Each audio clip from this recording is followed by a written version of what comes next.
Generally, the way I think of it in my mind is you've got England, Scotland, Ireland, Italy, which is broken up into two different parts, kind of like fun, festive Italy, and then like more kind of chill, serious Italy, Germany, and then fun Oktoberfest Germany. Don't know why it gets two areas.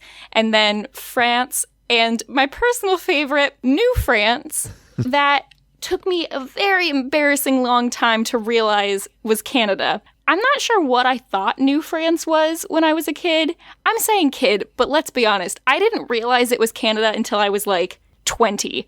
It just finally hit me when I was walking through. I'm like, man, there's a lot of like maple leaves and plaid and logging. Why is it called New France? What part of France is this? So finally figured that out. That was a little embarrassing. That is Mary Kwiatkowski talking about Busch Gardens Williamsburg. You're listening to the Tomorrow Society podcast.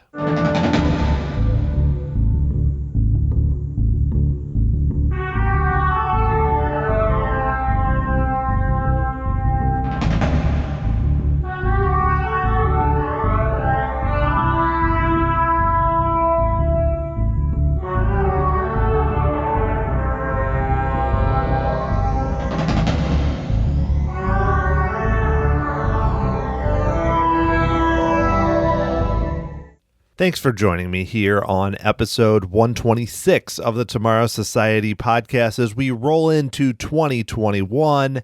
I'm your host, Dan Heaton. I hope you're able to have a fun New Year's despite the very different nature of our current situation and that you're doing okay out there.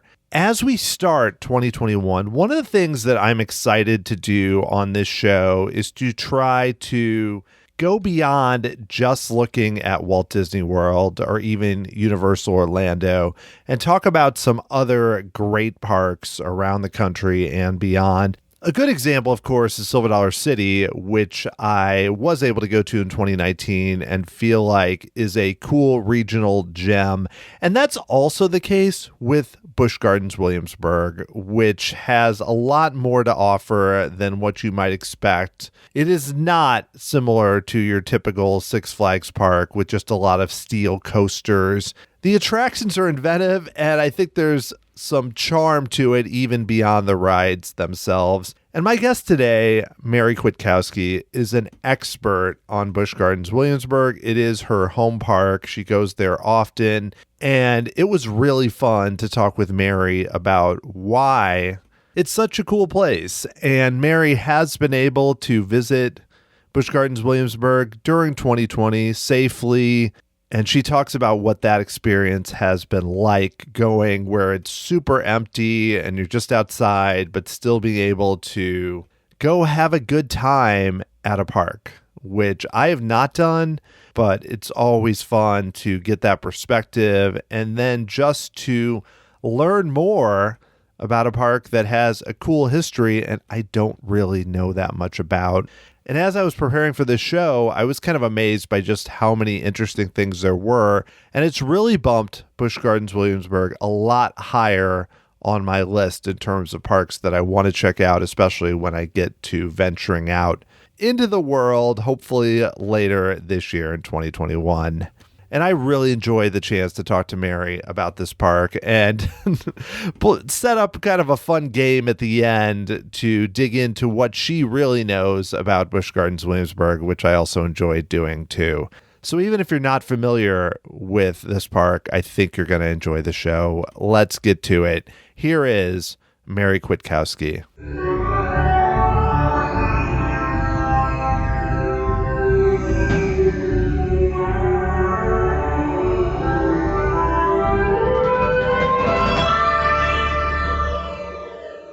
My guest today is a podcaster who regularly talks about pop culture and TV like Survivor, Big Brother, The Haunting of Hill House, so much more on the Kowski Cast and Rob is a Podcast.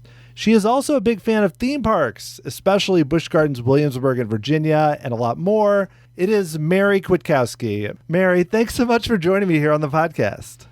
Thanks so much for having me. I'm so glad that you accepted my begging to be on. I love amusement parks. I've had them on the brain all throughout COVID since there's been so many measures taken in place or shutdowns or things like that. Not everyone who's a big theme park lover can visit them as often, but it's been interesting at the very least to track all the changes going on. Yeah, for me, it's tricky because, I'm doing this podcast and I'm so into going, yet I haven't really gone since before the pandemic. But it's exciting to talk to people who have, and especially I'm really interested. I've already talked to some people about Walt Disney World and what they're doing, but I'm interested in what some other parks are doing. So it's cool that you have that experience that we can get through on the show. Yeah, I know it's kind of a controversial thing right now. People have sort of up to the person what they feel comfortable with, but I tentatively did go to Busch Gardens. Well, now I've been a couple times, but the first time I went was back in, I think, September, maybe early October, and I wanted to see what kind of measures they had put in place, how things had changed. I was very cautious about it, but I was very blown away with how well I think they've handled the situation, how much they've done to make sure that everything is still safe. And I think, if you're going to go out and do some things, at least the measures they've put in at my local park are much safer probably than going to a restaurant or something. So that can give you some idea of just kind of the situation going on right now. But I've been living this whole shutdown feeling kind of tied to Busch Gardens because the day that everything closed down, at least for me in Virginia, was the day that Busch Gardens was supposed to have its opening preview for the new season back in March. And they were going to be unveiling a new ride, and I was a park member, so there was going to be all kinds of celebration things going on. And then the day before that happened, everything was closed. And so I still feel like I'm kind of stuck in that mode of waiting for everything to come back. And even though they've reopened partially, they still haven't gotten back to that point, still haven't been able to have that unveiling. Right, yeah, because they've already pushed back their big new coaster to 2021 and have kind of at least been able to be open, unlike some other parks in California and everything. But I'm curious to know, just you mentioned that they're doing a good job and you feel like the precautions have been good. What have they been doing? Like, what is it like to go and kind of how have they adjusted? I'm curious because I just have not experienced it in person, what parks are doing. So it's probably different for some places. I know I've watched Disney World and Universal doing certain things, and I think the biggest difference with Busch Gardens is that the numbers have just been so small in terms of the number of people going for a park that can... I was about to throw out a number. This is not my strong suit. I can't guess numbers. I don't know, thousands of people generally in the park at one time.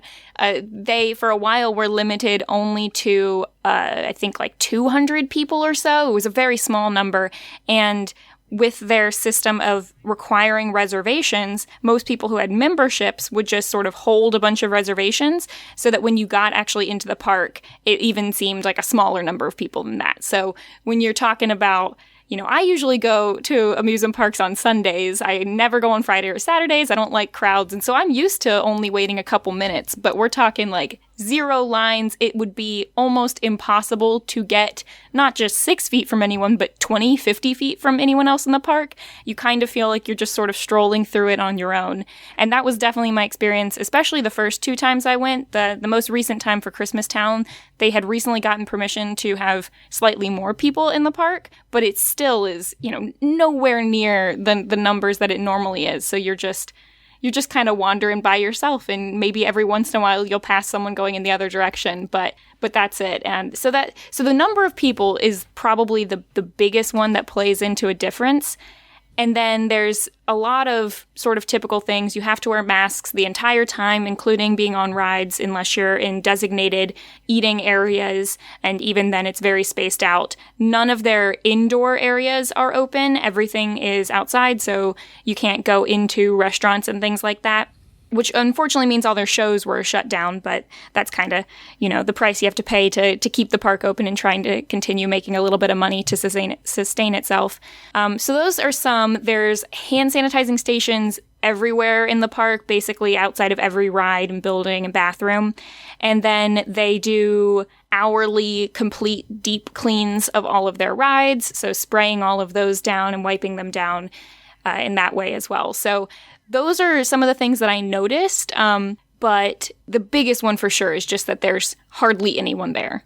Right, because I've seen videos on various YouTube channels for some regional parks that seem to still, especially early on, like early April, May, when some of them just seem to still have so many people there.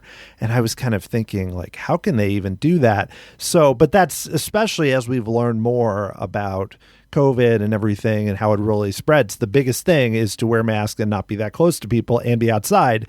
And that's almost reassuring to me that they don't have a lot of the indoor places open, because in a sense it makes it easier to enjoy the park without kind of having this whole thing of which we're seeing at Disney World, which is like, wait, people are going inside. Is that okay? Is that, at least it's kind of very cut and dry, but it sounds fun. I would enjoy doing that. I think I haven't been to our local Six Flags. And just your other thing about Sundays, I don't really understand why Sundays are so empty, but that is when I always go to Six Flags here, because for some reason people go during the week. They go on Tuesdays. They don't go on Sundays. I don't really understand it, but I think that is a smart tip in general, not just during a pandemic. I think for me, it was when I was in 8th grade, they took our entire band to a band competition at Busch Gardens. And at the point where you're waiting in 2-3 hour lines for, the swinging ship or whatever, that I'm like, nah, I'm not doing this anymore. Never again. Not going back on Fridays, not going on Saturdays. So I only go during designated sort of empty days when it's members only or something like that, or during Sundays, which it almost makes me sad when I go on Sundays and there's no lines. I'm like, oh man, and that's the reason why I actually ended up going back this year. I love amusement parks, but I am capable of holding back. I'm not addicted. I could not go. But for me, it was more of just wanting to support the park, continue paying for the membership, and trying to keep it open, because I know how lucky I am to only live an hour away from, in my opinion, one of the best amusement parks in the country. So I've been to Disney World. I've been to Universal. I think Busch Gardens is getting close in terms of theming and how much they create really everything to match the theme, and not just rides and food and things like that, but also just the entire atmosphere, all of their decorations. It's very immersive. Yeah, I'd love to dig into that further, because like I just mentioned my local Six Flags, which is not the pinnacle of theming and everything. It's not great. But then I live fairly close to Silver Dollar City, which is a very good park in terms of it's in the trees like Busch Gardens. It has really set up kind of areas and doesn't just look like you just dropped a bunch of cookie cutter rides into it. And I know Busch Gardens Williamsburg was like that too. So tell me a little more, like if somebody hadn't visited, like I went when I was a kid a long time ago, but as an adult, I'm curious, how would you describe what's so cool about the park to somebody who doesn't know much about it? So when it comes to theme parks, I kind of put them in two categories. And one is like roller coaster parks, which are sort of, everyone's been to one. I've never been to a Six Flags, but I always picture them being basically like it's a parking lot that you put a bunch of rides on. And Cedar Point is like that. King's Dominion, which is actually only like 20 minutes from me, is also similar to that. And a lot of these parks have gotten better recently about trying to put in some more shrubbery and theming and things like that. But Busch Gardens is the other type, which is it's built into its landscape. And I'm specifically talking Busch Gardens Williamsburg here. Busch Gardens Tampa is a different story. We can get to that in a minute. But Busch Gardens Williamsburg is like if you ever played Roller Coaster Tycoon. They would give you a park that's just hilly, trees, water, and it's the biggest pain because the first thing you want to do is just level out all the ground to build your roller coasters on. But that's what Busch Gardens looks like in person. It's themed to Europe. It actually used to be called Busch Gardens Europe. Or prior to that, it was called Busch Gardens the Old Country, yes, which wasn't great. The Tampa version of that had an even more unfortunate name, but that was brief. You can sometimes still get merch that says the Old Country or Busch Gardens Europe on it, but now it's just Busch Gardens Williamsburg. And it was actually originally literally just a park. It was made, yes, Busch Gardens, you may think, what is that named after? Literally named after Anheuser-Busch. So Anheuser-Busch had, a bunch of breweries in different areas, and back in the 60s. I think even actually back as early as 1959 was when they made their first one, when they made Tampa. But there were actually 4 theme parks.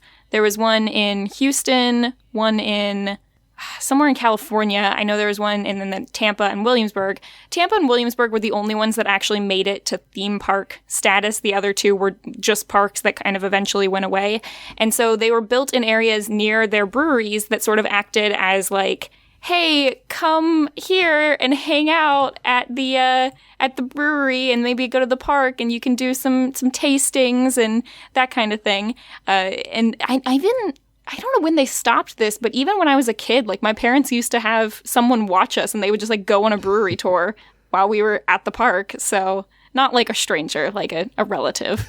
Sorry, that would have been weird. But yeah, so Busch Gardens Williamsburg, since it's themed to Europe, it's themed to a bunch of different European countries, and it's kind of separated in different lands-ish. They're more like, they call them hamlets online. I don't think anyone ever really thinks of them as hamlets, but generally the way I think of it in my mind is you've got England, Scotland, Ireland, Italy, which is broken up into 2 different parts, kind of like fun, festive Italy, and then like more kind of chill, serious Italy, Germany, and then fun Oktoberfest Germany. Don't know why it gets 2 areas.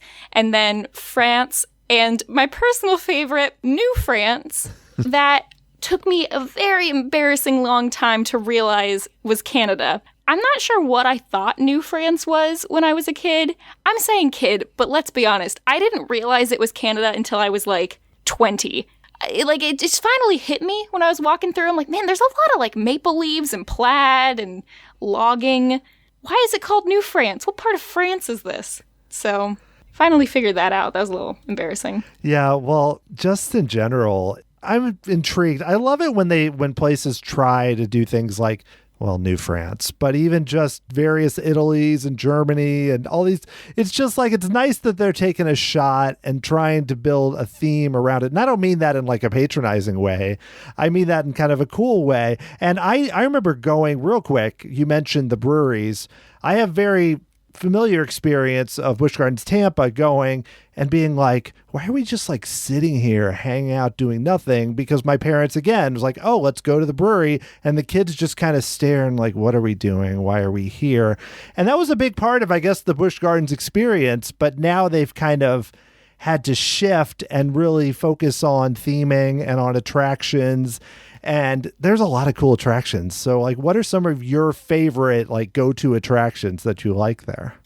So I'm trying to think of like when I went to Busch Gardens in the early days, the glow, because I used to live in Charlottesville, Virginia, which was like 2.5 hour drive from Busch Gardens. We would go with our parents, I don't know, maybe once every 2 years-ish. So not very often, but every once in a while we'd go to Busch Gardens, and it's where I rode my first big roller coaster and everything like that. But then when I moved to Richmond and got closer, it kind of became a science. So when I go, like me and my sister, we are very no tolerance for anything that can slow us down. Like, you've got your fanny pack, you've got your needed items. You're not getting a locker. We're not waiting for that. You wear your comfortable shoes. You wear your bathing suit under your clothes in case you get wet. And then we just set out like on a very particular path. So we have like the first step you get in the park, always go to Italy first, because you got to get at least one ride on Apollo's Chariot, which is one of my favorite rides ever. It's a really, really smooth steel coaster that is just all airtime hills, and it's so great. It's a B&M coaster, which, I don't know, do you talk a whole lot about like detailed into coasters? Sometimes. It depends who I'm talking with, but yeah, go for it. I know a lot of people are familiar with B&M and generally with who makes them. So yeah, go for it. Yeah, so it was, I mean, it's not like, there's nothing incredibly groundbreaking about it. It's not something that you're going to say, like, oh, it's got the tallest, climbs or the whatever, most inverted things. No, it's just an out and back smooth rolling hills. And I think the most impressive thing about it is that they have the space to do something like that. Just, we're going to go far away from the park and then come back. And it gives really amazing views of just the surrounding trees. You can see out into the Chesapeake Bay. It's beautiful, and it's a great way to kind of start your trip, and then an even better way to finish it right before you leave. We always, as kids, you go up and you try to find your car in the parking lot on one side and then look over to the other side and see how far out across the trees you can see it. You can see the brewery a little ways away. So it's great. It's a beautiful ride. That's definitely one of my favorites there. There's so many good, like, each of their roller coasters is very unique from each other. You have your 90-degree dive coaster. You've got a new wooden coaster that they just made. There's the, oldest coaster they have there, which I think was, I don't know if it was 1975, I think, is when they made the Loch Ness Monster, which is now the only coaster in North America, at least, that has interlocking loops. I'm not going to say that it's the smoothest ride because it's so old, but it's just a wonderful ride to, I don't know, feel that history there. So that's some good ones. Busch Gardens is also a weird park in that it had several really cool, unique rides that have gone to the wayside for different various reasons, kind of like lost legend kind of things that happen, which I'm sure anyone who likes amusement parks has experienced. Like, why did they get rid of that one? Why did they change it? Whatever. Sometimes it's just things are old, but they had a really, really cool dark ride called Dark Castle that now is nothing. So the park just has this big haunted castle-looking building in it that doesn't have anything inside it anymore. But that was a really cool ride. It was very Haunted Mansion-esque, and I didn't really realize it until I got older, but going to a bunch of other regional parks and places like Six Flags don't tend to do a lot of dark rides. They usually kind of leave that to Universal and Busch Gardens, which Universal at this point is 80% dark rides, feels like. Yeah, and I actually talked to the designer of all the videos, Brent Young, his company did Dark Castle, and I never got to experience it, and I'm like, I don't understand why that closed. It doesn't make sense to me. I don't get it. So were you able to ride it? I mean, a bunch of times? I rode it a bunch of times, and it was always a pretty fun ride. It was a dark ride that had some 3D elements, so you wore 3D glasses, and I think, from what I could tell from reading a bunch of different articles, the reason it closed was that it was initially too intense for some people, and so they tried to scale it down and remove certain elements from that. And when they did that, it ended up being harder on its, technology or whatever. They kept having to refit the video in order to match the new elements, or some of them didn't really make sense anymore. You used to spin around when you would go up inside this fireplace, and now you just kind of roll through it. Doesn't really give the effect, doesn't make sense anymore. And so through doing that, I guess it became, I don't know if it even really became less popular, because I always saw people riding it, but I guess they thought they could save money by closing that ride, which I think is a big shame. But it's a really interesting structure built inside the park, having this really big haunted looking castle, which kind of maybe is the thing in the park if I had to pick one that doesn't really fit with the theming.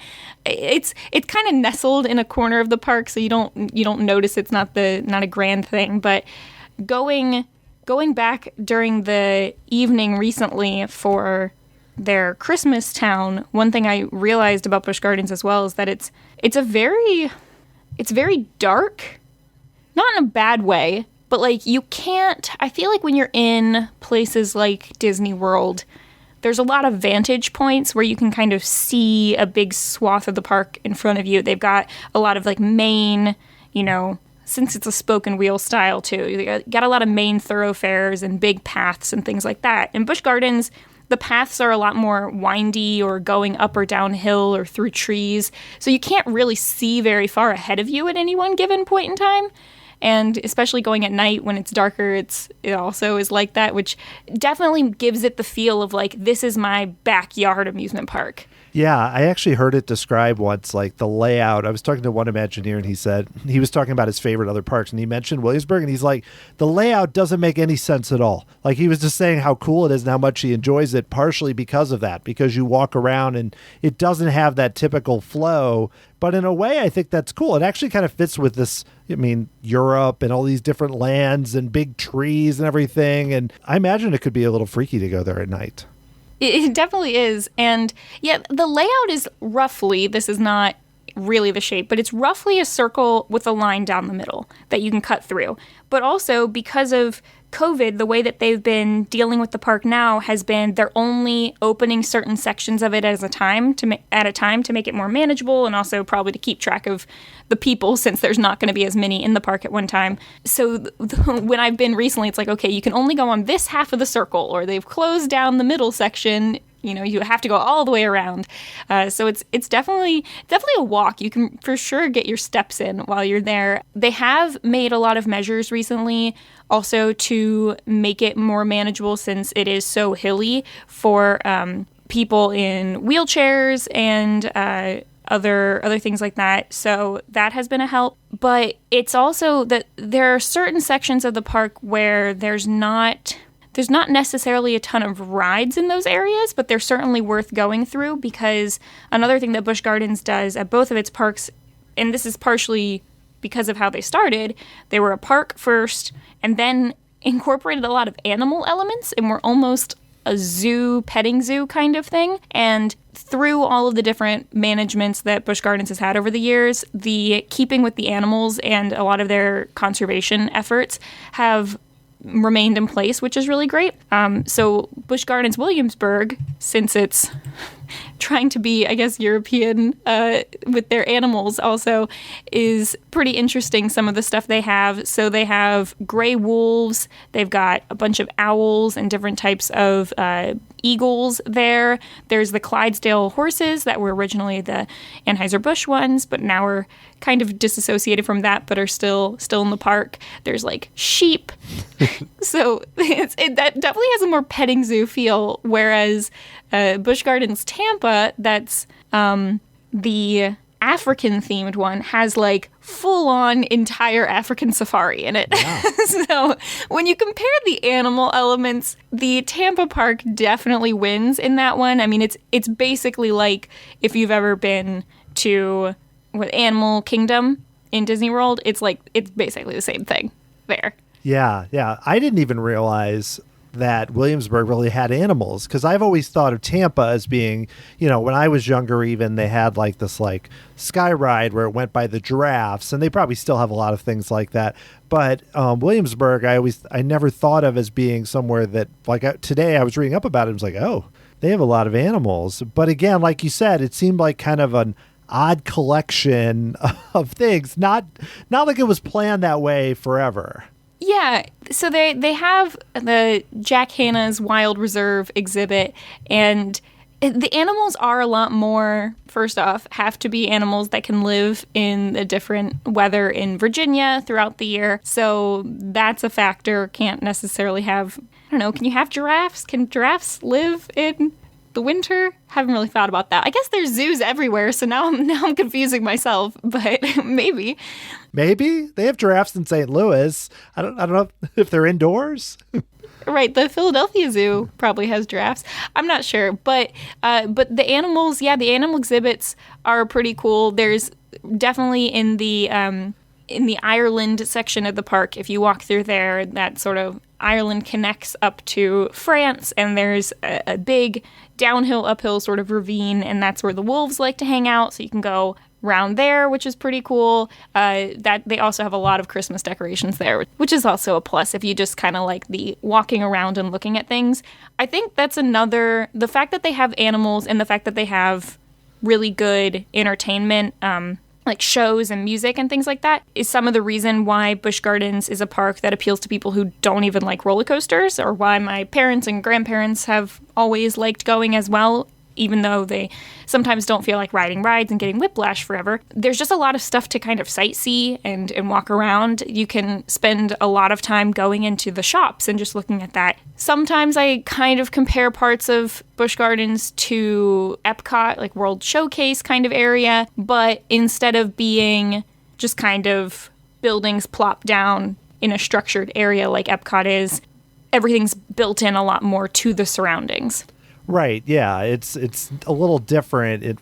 Florida versus being able to be in Virginia, there's just a lot they can do with the terrain. And there's, a few examples near me, like I mentioned, Silver Dollar City and Dollywood, which I haven't been to, but both of those and Busch Gardens are also stand out as ones that they have a lot of hills and trees, and then the entertainment side of it, because that's what gets me about certain parks that might have cool rides, but even locally. And I swear this is not just a podcast to rip on my local Six Flags. That was not my goal here to do this.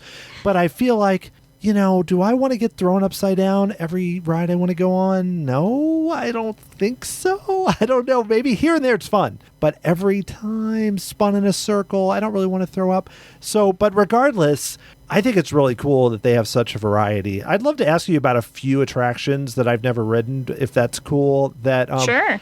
Tell me about Verbolten, because the online videos make it look like the weirdest thing, and I know it eventually has a thing they now have with Hagrid's at Universal where the coaster drops. But I'm very confused when I watch online videos about what that ride is. Yeah, so Verbolten, spoilers for anybody who wants to hear about this, because it was something that took the place of a roller coaster called the Big Bad Wolf, which was very, very beloved, even though it was built slightly wrong. People didn't know how to make inverted hanging boat style coasters back in the day, and so the track was constantly getting pulled. So they eventually had to get rid of it, but it's a coaster in the Germany section of the park, and it's a launch style car coaster themed around the German Autobahn and also the Black Forest. So yeah, the theme is that you are going on a tour from a tour company, getting on this car, really fast car, but the car takes a turn into the Black Forest and things go a little haywire. It's got a launch propelled into an indoor section of the ride, which is probably what is hard to see on the videos. And the indoor section is actually quite long. It's not just like a go in, do one turn. It probably takes, I've never timed it, but I would think a solid almost minute or so in there. Maybe not quite that long. Feels like it though. And there's actually 3 different themes that can happen when you're in there. There's one that's sort of like Spirit of the Forest, which is this fairy-like creature that's pulling you into the forest and then turns on you at the last second. Another one is like a lightning storm that's happening in the forest. And the third one is a throwback to the Big Bad Wolf ride that it replaced, which is a bunch of glowing wolf eyes that come after you and attack. And so the different lighting and sound themings of the park or the ride are random depending on when you ride it. You could ride it multiple times in a day and get different ones. But yeah, it comes to a point, you go through all these trees and lightning and things like that, and then you get to the end of the indoor section and you're facing a solid wall, and I think most people assume that the wall is going to open and that you're going to propel through it. But instead, you chill there for like 10 seconds and then drop down, 20 feet or so, it feels like. So that the first time I ever rode that, it was certainly a surprise. They had done a really good job of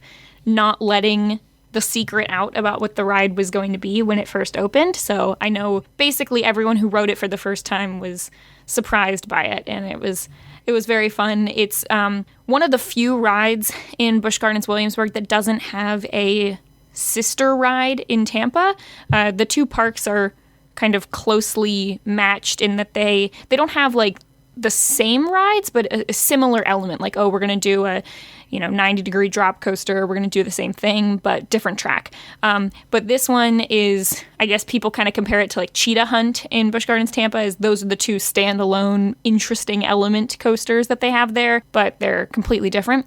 So it's definitely a reason to go to Busch Gardens Williamsburg to try that out. And luckily they were able to keep the final portion of the ride, which is a dive down right next to the river that's built into the park. They kept the same pylons and everything for that, and were able to recreate that part for this ride too. So if you liked that in Big Bad Wolf, you still get it, which is nice. Yeah, I love that idea too of diving down by the river and everything. And you mentioned earlier Apollo's Chariot, which does a lot of diving down by trees and everything. That can add so much. So, but even just, I love the idea of a coaster that's kind of themed and not themed in just kind of a weird way. Like you're kind of like, oh, that's what they decided. But I mean that in a good way.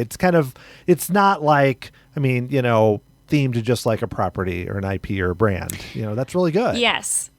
And the whole IP issue, which I know is like, it's a love-hate relationship with all of our favorite parks, right? And I think a lot of purists would say that some of the best rides are ones that created their own IP or even are themed to something that's not IP in general, which is one of the reasons I really like Busch Gardens Williamsburg in general, is that it feels timeless. There's a children's section of the park that's themed to, I think, Sesame Street, but other than that, everything else is completely it's themed to a country or a city or a festival in that location, which gives it a lot more leeway to do things that feel like authentic while still being themed, like the entertainment. You can go and instead of watching a show that's people singing to pop songs or dancing to pop songs, you can see an Irish dancing show, or you can see the German Oompa band or something like that. So that's definitely the best part for me of the whole park, is that you're not just constantly being bombarded with properties. Oh, totally. And on a similar note, I have one more attraction I wanted to ask you about, which is Escape from Pompeii. Which I love water rides in general. I like Shoot the Chutes, log flumes, the whole deal. I know you have a log flume there too. But this one particular, because in one sense, it's like, okay, you go up, you go a little ways, you go down, you get really wet. And, we have one of those at Six Flags called Tidal Wave, but but there's no scenery. I love the fact that you go in and there's all these statues and fire and everything. So is it a good ride, and how much fun is it? It's the only ride in the park that I used to refuse to go on, and I would stand by the entrance exit and wait for my family because I was afraid of the fire that was on the inside. I didn't mind the drop or the dive in the water, but you start, it's very simple, it's an oval-shaped path. You go up a hill into a building, but the building, shaped like a building in Pompeii, is crumbling and there's fire. There's a really cool effect where they have fire on the ceiling above you that's kind of like shooting out of these gas, pipes. I'm not an expert on how it's built. And there's like pieces of, columns and things falling down and splashing around you. And it's very hot. Unfortunately, they should really redesign the ride so that comes second. It would dry you off after the splash. That would be helpful. But instead, you do that, and then the doors open at the end, and you go down. There actually used to be a second part of the ride that I need to find video footage of, because now I'm thinking that this might have been a fever dream, where after you went down through the splash, you actually went into a second covered building. And all I remember about it was that there was it was like a dark tunnel, and there was a big light up, dragon or something in there. Now I'm feeling like I had to have made this up, because it's not there anymore. Now it's just an open air turn back to the start. I need to look this up, but I definitely remember that there used to be a tunnel at the end of that ride that they've since removed. But yeah, that's a good one. I think it's certainly, out of their 3 water rides there, it's probably the one where you get the least wet. So if you like that about water rides, that's nice. But just experiencing the fire and everything is fun. Adds a little extra element to it, to your typical kind of boat splash ride. Yeah. Like I mentioned earlier, I think there's a theme to the ones I asked you about are kind of hokey concepts. Like Escape from Pompeii as a water ride is a bit of a silly concept in a way. But I like it. I think the fact that there's all this fire and everything, and then it's still kind of like designed to get you wet is good. I want more of that kind of stuff in my theme parks. So I approve. It's one that jumped out at me beyond the coasters as being something cool. Yeah, it's definitely neat. Now that I'm even thinking about it, I'd say there's one ride in the park that is even hokier than those two, which is this. I don't know. This to me comes across as just very much like we're trying to break a record. We're trying to be the first to do something, which was a motion simulator ride they have called the Battle for Irie or Erie or something, which is you wear virtual reality goggles.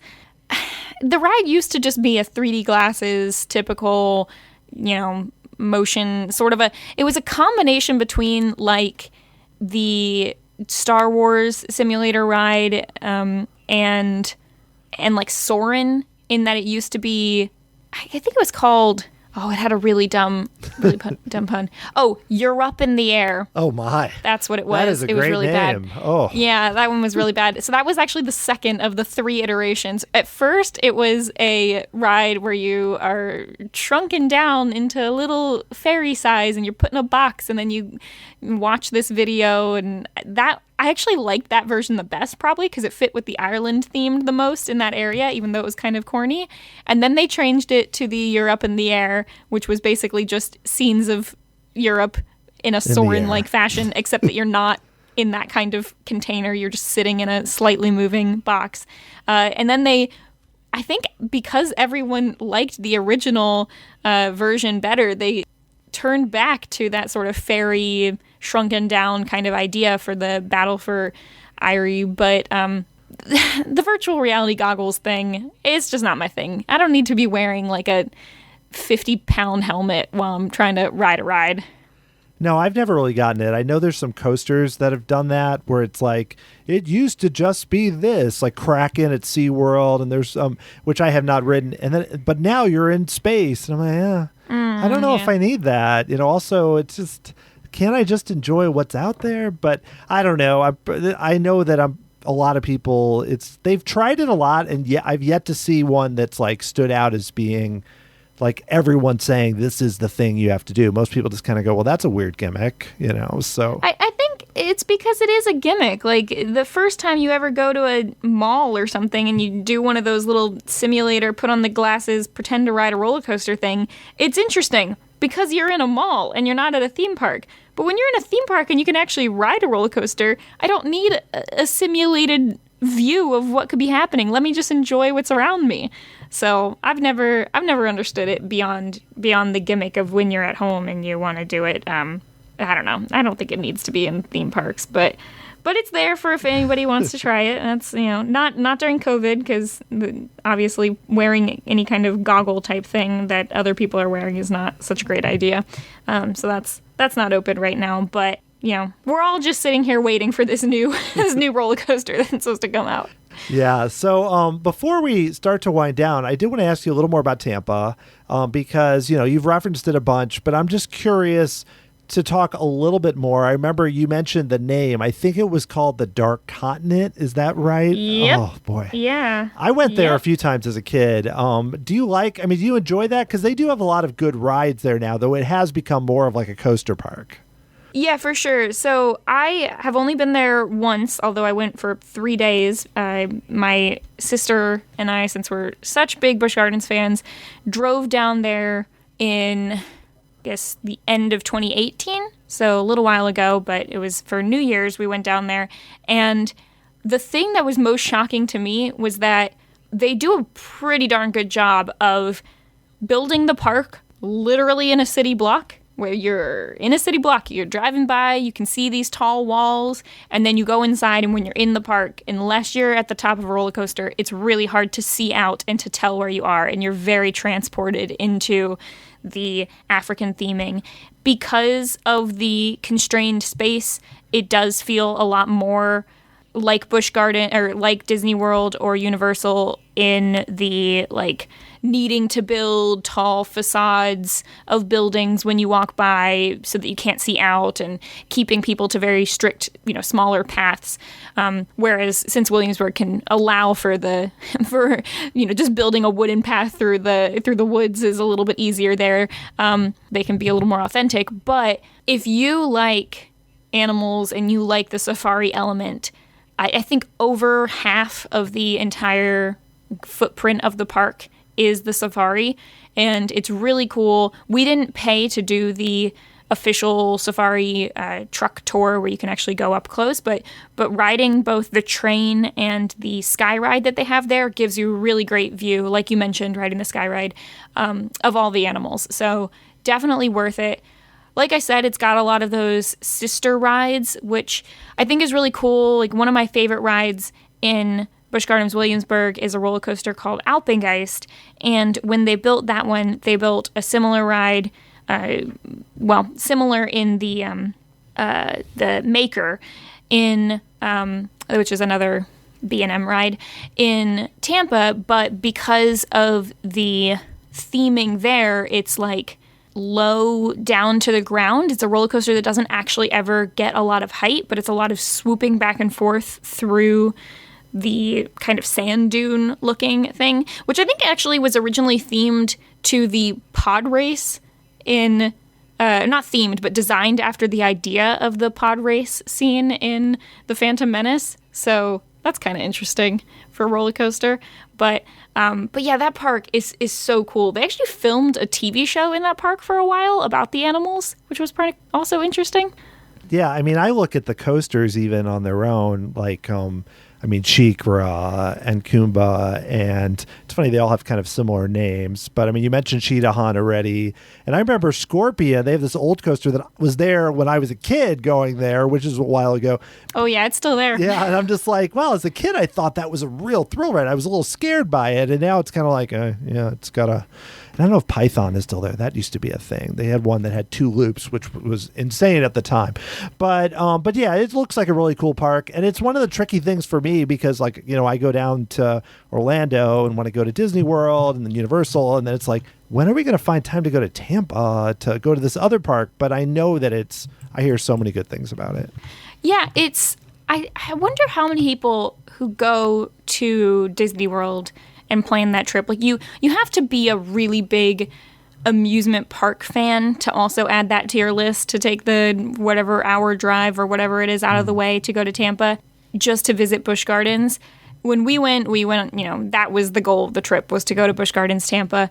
But yeah, it doesn't have that name recognition quite the same as like a gotta do it once in your life, go to Busch Gardens. I think it's really worth it. I thought it was a lot of fun. Getting the fast pass there is more necessary because even going on a Sunday, it's going to be more crowded just with the nature of it being in Florida and having so many tourists. But it's really cool. The theming is great.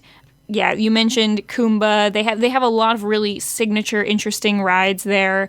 Montu is another one that's really great. And Cheetah Hunt, which I don't know if that's still their newest one. I think it's their newest ride, is like Verbolten, has some really, really interesting elements that are very unique. And I've never experienced another roller coaster like that. So definitely worth it if you're interested in Busch Gardens. If you're someone who's been to Six Flags, been to Disney World, looking for some more amusement parks to go to, I highly recommend both Busch Gardens. Yeah, I think when the pandemic is at least lessening, I've kind of looked at it like I want to go to more parks, you know, when it's capable of doing so, and these two are definitely at the top of the list. Well, before we finish, Mary, I have developed a very short game that tests how well you really know Busch Gardens Williamsburg. Would you like to play this game?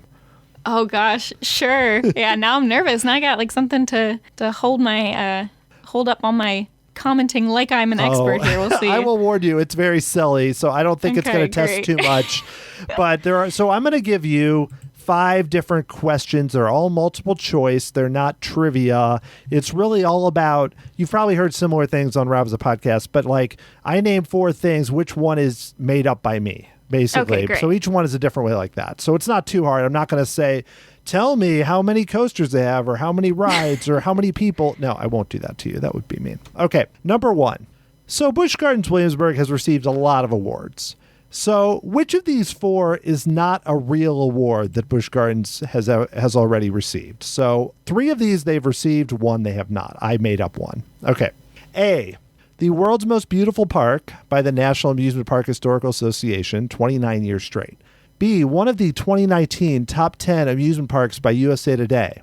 C, the best amusement park bathrooms by the WTPTA, the World Theme Park Toilets Association. I can't even get through without laughing. D, best landscaping in an amusement park by the Golden Ticket Awards. Which one of those is fake? Okay, so I know that the first 2 are true because that 29-year running thing, they really promote that in the park of most beautiful theme park. Ooh, down to landscaping or bathrooms.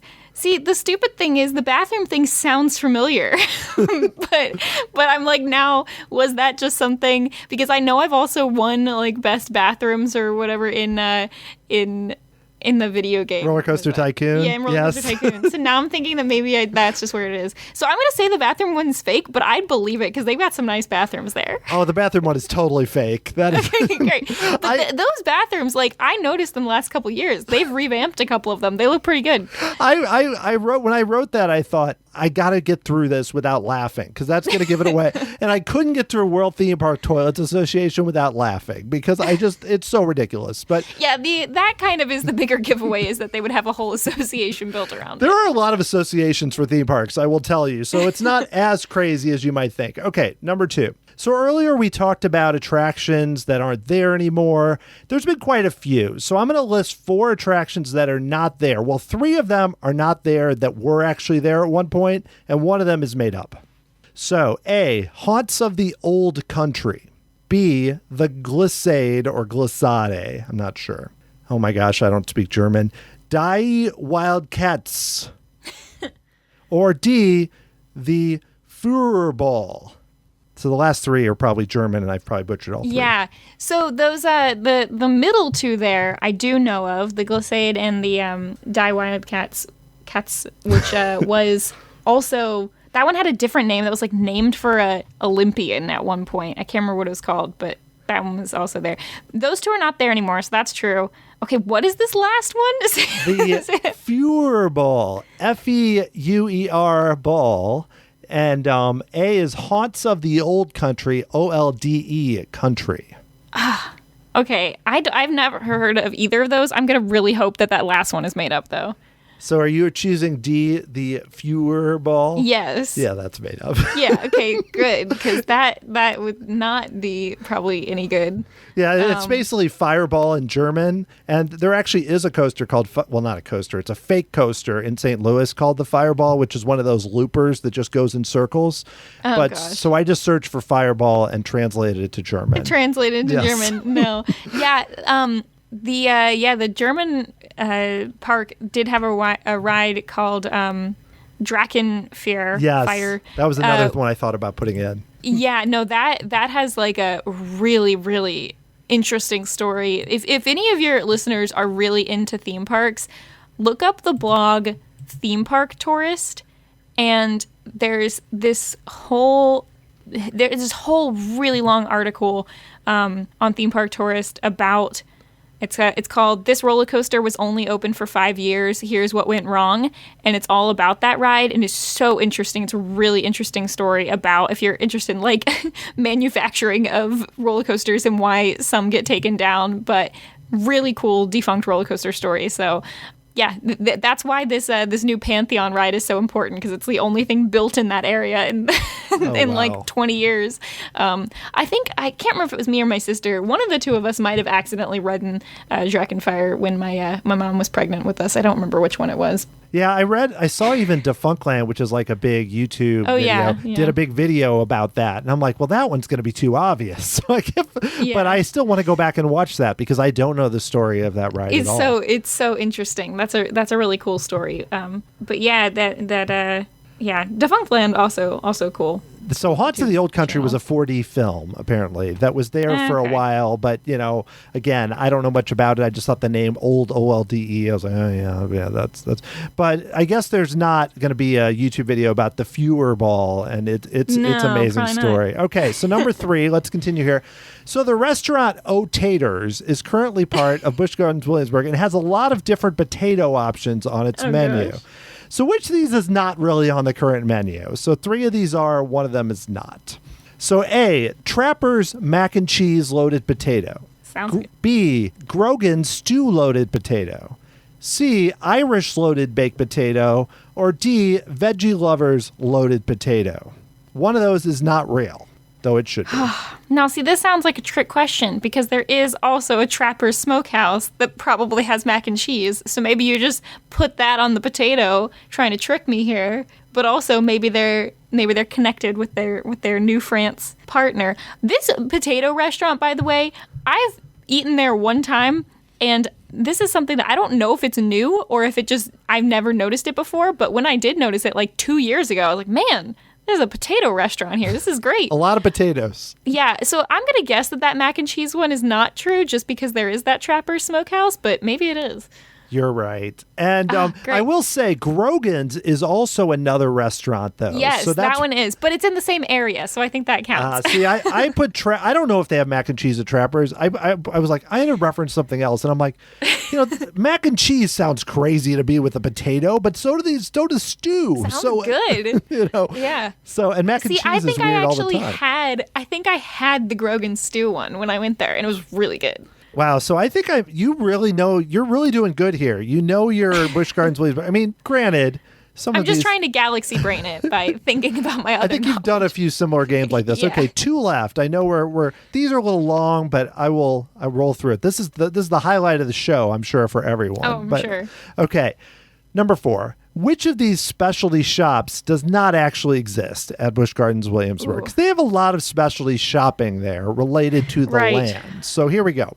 A, Caribou Pottery, where you paint your own pottery or personalize a leather bracelet or keychain. B, Ye Old Loch Ness, where you remember your scary trip to see the fabled Loch Ness Monster by picking up plush dolls, specialty dishes, and colorful apparel.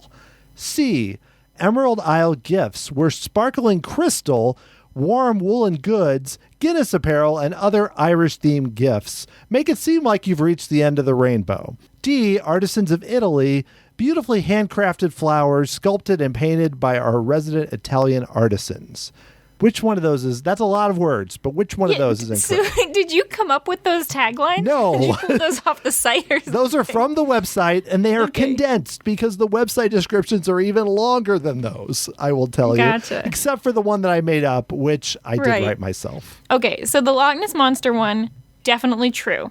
I know where that one's located. The Emerald Isle Gifts, also definitely true. So I'm down between the first and the last one. I've never been to a pottery place, but I also can't remember any flowers made in the park. This is hard because there is one building in the New France, Canada section that I've never been in, and maybe they have pottery in there. I don't think so, though. So I'm going to go with the pottery one.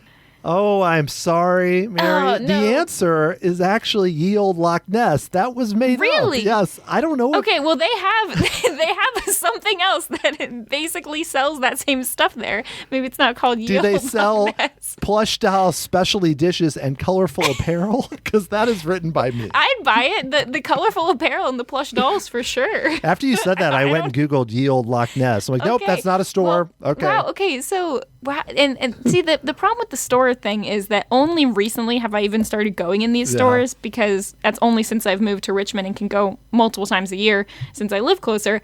But I definitely have taken a day to just kind of walk through a lot of them, and that's when I discovered, that New France means Canada. It's a big day. Yeah, it was a big day for me, really big day. I have done a lot of the other kind of activity things, I've gotten a caricature done. I've done the old-timey photos that they have there and stuff like that. But wow, there's pottery painting. This is blowing me away. I don't know where that is. I'll have to hunt that down. Apparently Caribou Pottery. It's a real thing. Okay, number 5, last one. Here we go. I'm just going to read 4 statements in general about Busch Gardens Williamsburg. One of them is not true. And I think we've already addressed some of this, so this should not be that hard because some of it we've covered during the show. Number 1, Busch Gardens Williamsburg once was connected by a monorail to a brewery. 2, Busch Gardens Williamsburg will be adding a new coaster in 2021 with the theme of ancient Rome.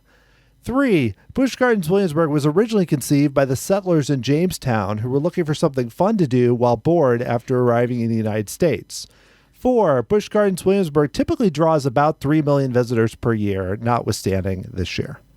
I love the idea that the settlers of Jamestown needed to build this park and then also built a brewery next to it. That's a really great idea. Yeah, no, that one's not true, but that would be hilarious. We did pretty much cover all the other ones, though. Not exactly the amount of visitors, but, I wasn't going to be like, well, actually, it's 2.6 million or something. That would be mean. So I figured it had to be more obvious. So, yes, unfortunately, I mean, I wasn't in Jamestown, so I don't know. Maybe they came up with something. But as far as I know, that does not explain the origins of Busch Gardens Williamsburg. I don't think so. But you can bike all the way from Richmond to Jamestown on a trail and stop by Busch Gardens if you want to. Well, that is a good tip. You may be a little tired, but you can do it. It is possible. All right. Well, you got 4 out of 5. I think you did great, especially the shop one was a little cruel, I think. But, a little tricky. I did pull their actual descriptions, though. I was not making up descriptions, so I tried. Well, next time I go back, I'm going to keep my eyes out for whatever that Loch Ness Monster shop is called, because there definitely is one. I didn't even look to see if there was one. I just was trying to think of like something ridiculous that was sort of related to a ride. So, I think it happened. Okay, well, Mary, this has been great. I feel like we've barely covered a lot of Busch Gardens and so many other things, but I think this was a good overview. But it was fun. It'd be fun to talk about Pantheon when that opens, actually, at some point next year. Yes, definitely. I'd be really interested in that. Okay, I have just looked it up, and there literally is a shop that says, buy a plush Clydesdale horse or sheep toy near Loch Ness Monster. But it's not a stuffed Loch Ness, though, right? It's not. Okay. Well, it says, I don't know. Then it says, or Nessie, but I don't know. Oh, that might be, actually. Exactly. I think I like Loch somehow made that. I like made that appear. 45-inch plush. Wow, I totally just made that up, too. Unless I saw it and didn't realize it. It just sounded so believable. Yeah. All right. Well, that is good. I'm glad we were clearing that up. So even the one you missed was kind of... you were mostly right. It was just mostly right. Yeah. All right. Well, Mary, this has been great. So, what other podcast do you do, or if people are interested in that, or if they want to just follow you online, where should they go? Sure, yeah. If you're interested in anything I'm doing podcast-wise, you are welcome to follow me on Twitter at Frail Mary, where I post most of my podcast updates, or just for specific podcasting information, you can follow KowskiCast or go to KowskiCast.com. That's Cow with a K, like my last name, Kwiatkowski. And over there, it's kind of a podcast where I talk about whatever I'm feeling at the time. So definitely have been this past fall covered Haunting of Hill House and Haunting of Bly Manor. We typically talk about Riverdale over there, so if there's somehow some kind of overlap between people who like amusement parks and people who like Riverdale, feel free to check that out. Riverdale's coming back in the end of January, so we'll be back for season 5 of that, and we've got all kinds of stuff in the past that you can check out, but a lot of new ideas coming around. It's just... it's a busy time of year. We'll see what ends up happening. But yeah, I mostly do that, and then of course Rob is a podcast stuff for Big Brother in the summer, and we'll see if there's any more Big Brother in the winter like there have been in the past. We'll find out at some point, I guess. It's this year, next year, we're all just kind of doing what we can. Totally, yeah. It's like, well, we'll see what happens with a lot of things going to next year. Well, thanks so much. This was really fun. I apologize for the game, but overall it was still a lot of fun to talk with you. Thanks for being on the podcast. No worries. Thank you for letting me fangirl out a little bit about Busch Gardens and talk about my favorite local park. I know I'm so lucky to have such a great regional park by me, but for anyone who's maybe wants to broaden their horizons, then maybe now I've inspired you to go to that whenever you can get a chance. If this show has you interested in learning more about other parks beyond Disney, a few podcasts are a great start. One with Dave Cobb, another with Garner Holt. We dive into a bunch of other parks around the world that are worth checking out. You can find those and a lot more at tomorrowsociety.com/podcasts with an S at the end. I'd like to give a shout out to my latest member of the Tomorrow Society, Justin Martin. Justin, thanks so much for helping out the Tomorrow Society. I really appreciate it. It makes a big difference. If you'd like to learn more about how to support the Tomorrow Society and keep this listener-supported podcast going, go to tomorrowsociety.com/member. If you'd like to get a hold of me, send me an email at dan@tomorrowsociety.com. Follow me on Twitter at TomorrowSOC or Facebook or Instagram at Tomorrow Society. The Tomorrow Society podcast is hosted, produced, and edited by Dan Heaton. The music was written by Adam Hookey and performed by the Sophisticated Babies. Thank you so much for listening. I hope you had a great New Year's and you're out there being safe, wearing masks, having fun. We can do this. I'll talk to you again very soon.